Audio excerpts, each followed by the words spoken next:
کہ 2021 سے یہ معاملہ چل رہا ہے، تو یہ کیس کب ہوا، کیوں ہوا، اور اب ہے کیا، اب تک یہ پہنچا کہاں پر ہے؟ دیکھیں، یہ بیسیکلی ایشو یہ تھا کہ مختلف ممالک تھے، جنوبی افریقہ، ڈنمارک، انگلینڈ اور جاپان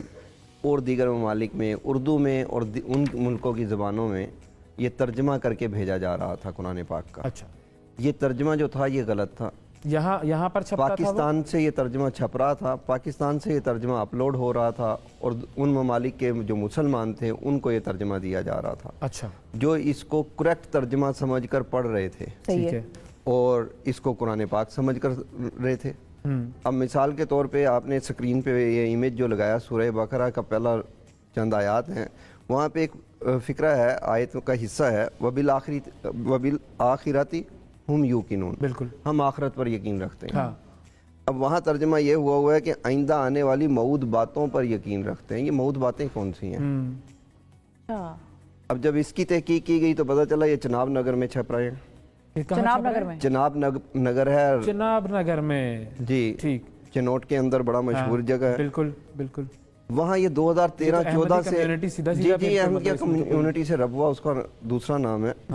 وہاں پر یہ چھپ رہے تھے۔ وہاں 2013-14 سے یہ رپورٹس آ رہی تھیں، ہم نے درخواستیں دی، وزیر اعظم کو درخواستیں دی، ہیومن رائٹس سیل جو سپریم کورٹ کا ہے وہاں درخواستیں دی، ہر اس جگہ پر درخواستیں دی گئی جہاں پر کوئی اثر شنید اور یہ جو چھپ رہے تھے اس کے بعد یہ باہر کی دنیا میں صرف باہر کی دنیا میں بھی جا رہے تھے، پاکستان میں بھی جا رہے تھے، ہر جگہ جا رہے تھے، یہ پوری دنیا میں پھیل رہے تھے یہ،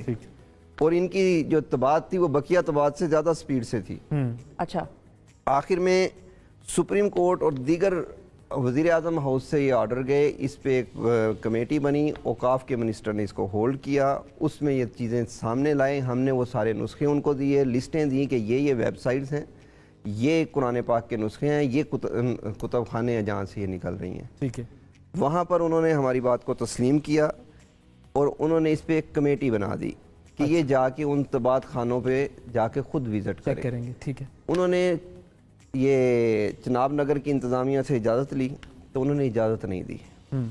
یعنی قرآن بورڈ کو ایک علاقے کی انتظامیہ نے اجازت نہیں دی کہ آپ آ کر وزٹ کر سکتے ہیں، اور یہ حکومت کا ادارہ ہے، یہ حکومت کا ادارہ ہے، قرآن بورڈ صوبائی ادارہ ہے، ٹھیک ہے، صحیح ہے۔ اس کے بعد پھر ہمیں یہ ہوا کہ جب انکار ہو گیا تو ہم نے 2018 تک اس کو درخواستوں میں چلتے رہے، آخر میں ہم نے پٹیشنیں ڈالنی شروع کر دی عدالت میں، ٹھیک ہے۔ یہ پٹیشنیں ڈالی گئیں،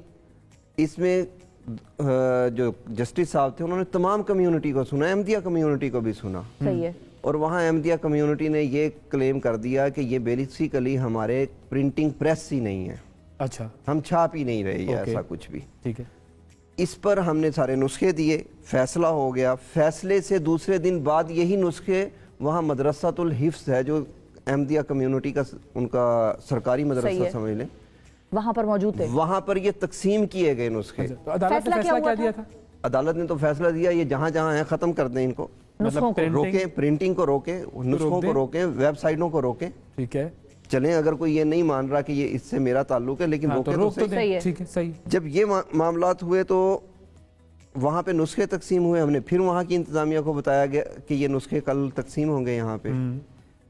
انتظامیہ نے کہا کہ جی یہ نہیں ہوں گے، لیکن اس کے باوجود یہ نسخے تقسیم ہوئے، ہم نے درخواستیں دی کہ جی اب ایف آئی آر کاٹیں، اب تو جرم ہو گیا، اس کے باوجود کوئی ایف آئی آر درج نہیں ہوتی۔ اچھا، پھر ایک جے آئی ٹی بنتی ہے، اچھا، اس جے آئی ٹی میں ڈی پی او چنوٹ صاحب اس کو ہیڈ کرتے ہیں اور ہر ادارے کا جو ممبر ہے اس کا حصہ ہے، پارٹ ہوتا ہے، اس کے باوجود وہ رپورٹ یہ آتی ہے کہ ہم جھوٹے ہیں وہ سچے ہیں، آپ لوگ درخواست گزار، جی ہم درخواست گزار جھوٹے ہیں۔ یہ رپورٹ کس نے دی؟ یہ جے آئی ٹی کی رپورٹ، لیکن کائنات کا ایک سلسلہ الگ سے چل رہا ہے۔ اگلے روز ایف آئی اے ایک آدمی کو گرفتار کر لیتی ہے اسی کمیونٹی کے اسی ایلیگیشن میں، اوکے، اس کا جب موبائل سے فرانزک ہوتی ہے ایف آئی اے کی، اب ایف آئی اے میرا ادارہ نہیں ہے، حکومت کا، ایف آئی اے کی جب فرانزک ہوئی تو پوری لسٹ نکل آئی کہ کون کون چھاپ رہا ہے، کہاں کہاں چھپ رہا ہے،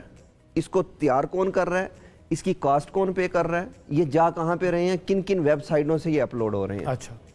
اب ہم پھر ایف آئی آر اس میں آگئے درخواست میں، اب جیسے یہ انویسٹیگیشن کمپلیٹ ہونے لگی تو میں اوپنلی ایک نام لیتا ہوں، شاہد جاوید ڈی آئی جی صاحب تھے اس ٹائم پہ، انہوں نے اپنا اثر و رسوخ کروا کے اس انویسٹیگیشن کو سپریس کر دیا، رکوا دیا۔ اچھا، پھر اس کے بعد یہ